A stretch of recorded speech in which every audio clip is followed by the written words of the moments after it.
It's 60 days before the American elections on the first Tuesday in November, November 5th, 2024. And a foreign policy issue has influenced this election for many months now. It is the Israel-Gaza-Egypt border crisis. I'm going to explain the details of it, explain why it's so important, and make it a foreign policy advocate because it's of vital importance to the security of the United States, the security of the Jews in Israel, and the security of the entire planet.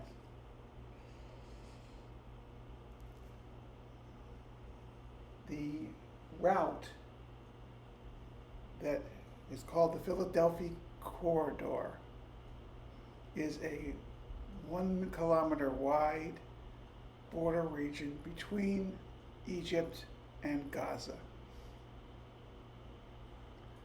In 2005, when Israel withdrew from the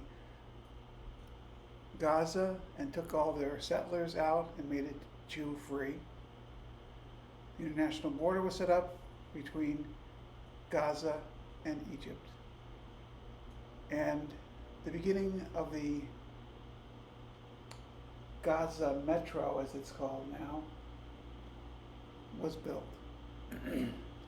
Some 200 tunnels, some as wide enough to handle two-way vehicle traffic, were established to smuggle all kinds of things from Egypt into Gaza, mostly weapons, ammunition, the equipment you need to manufacture more ammunition and more weapons and missiles, high quality stuff.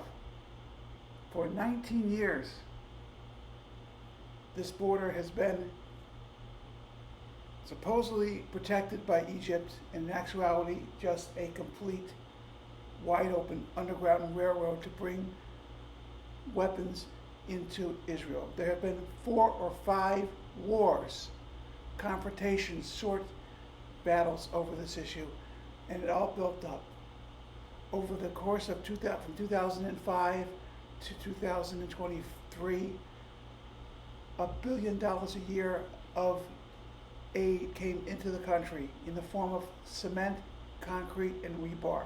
It was supposed to build new housing for the residents of Gaza. What it was actually used was to build a railroad of genocide, the Gaza Metro, tunnels under the border to Egypt for massive weapons smuggling.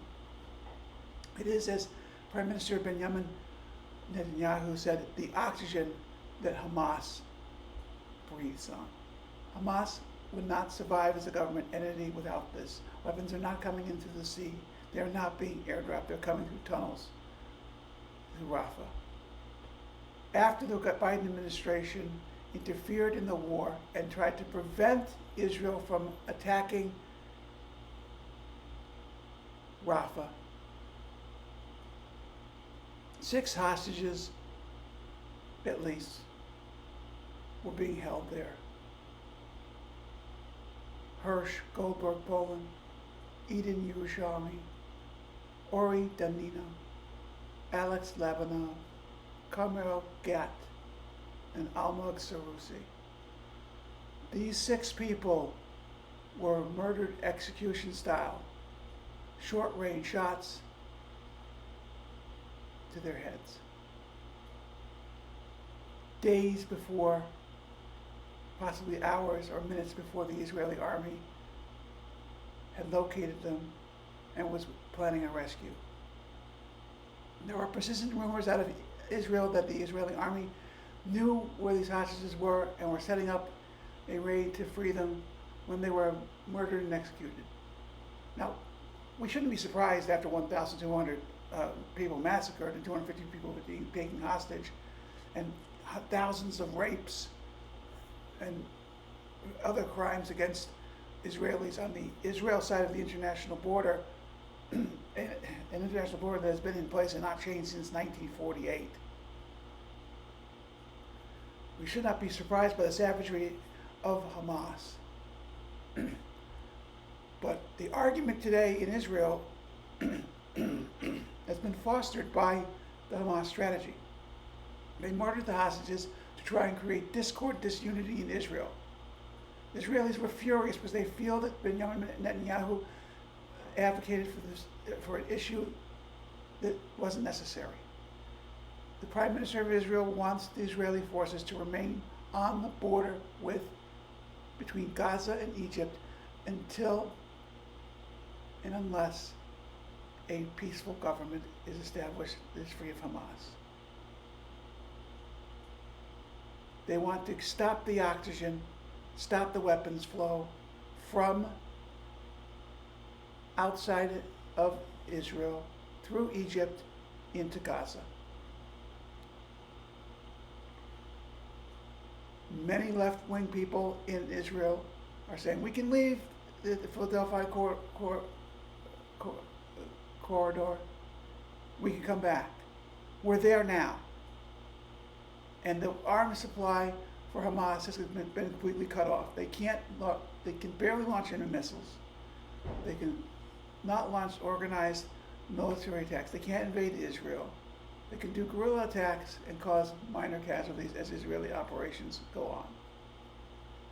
And as the supply of ammunition in Gaza continues to decrease as it's used, weapons aren't coming in anymore, and that will enable Israel to liberate the people of Gaza from their Hamas overlords.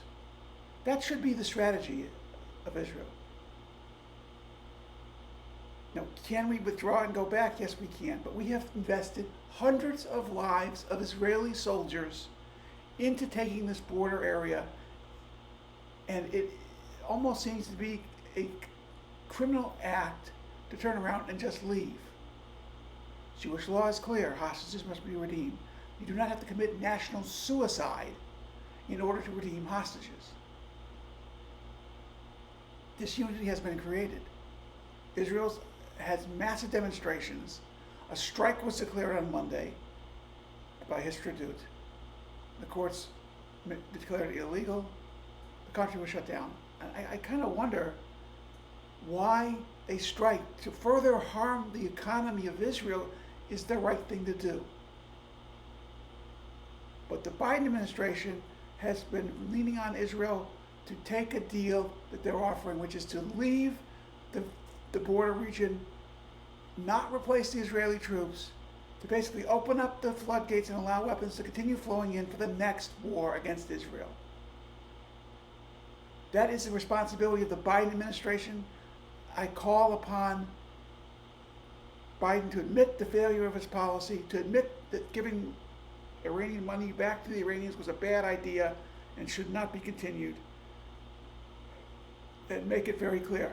These Hamas terrorists committed the murders. Netanyahu did not murder anybody. Netanyahu did not neglect anybody. Netanyahu put many Israeli troops at risk to try and save these hostages. The murderers are Hamas. The process must be done to completely remove them.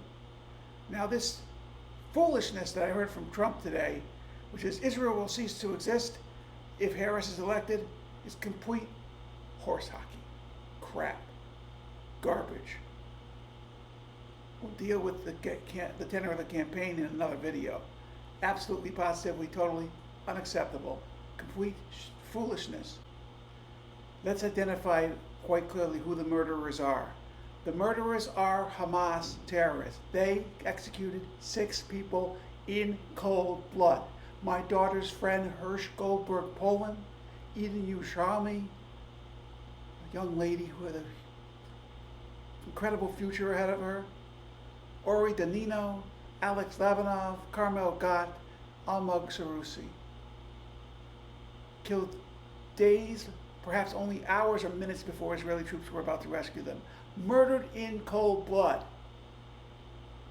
There was only one group trying to commit suicidal genocide in the Gaza conflict. That is the Iranian-sponsored Hamas movement. We need to treat murderers like they are murderers. We need to stop restraining the Israeli government and start supporting the Israeli government and give them all the tools they need to eliminate Hamas. We must liberate the people of Gaza from their overlords, the terrorist group Hamas. We must create an incentive for good and peace. And we must, as Americans, support candidates that are clear in their statements. They do not support surrender. They do not pressure the Israeli government to surrender. Israeli troops must remain on the border between Gaza and Egypt, because if not, many more than the 65 living hostages that are estimated to still be in Hamas custody will be put at risk. Tens of thousands of Israelis will be put at risk by the decision to surrender to Hamas's demands. The commandment to redeem a hostage does not require national suicide. And the policy that the Biden administration has advocated all these months to surrender to Hamas is unacceptable. We don't negotiate with terrorists, we kill them. That's what we need to do. Murderers don't deserve the support of the United States government, and we must be clear on picking our candidates.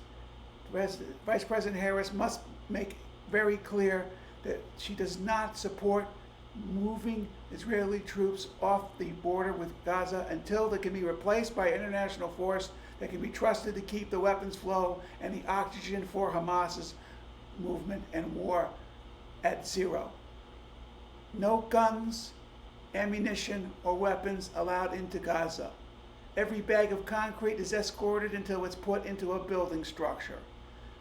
It's time to stop wasting our money on building the Gaza Metro and start taking care of the people of Gaza.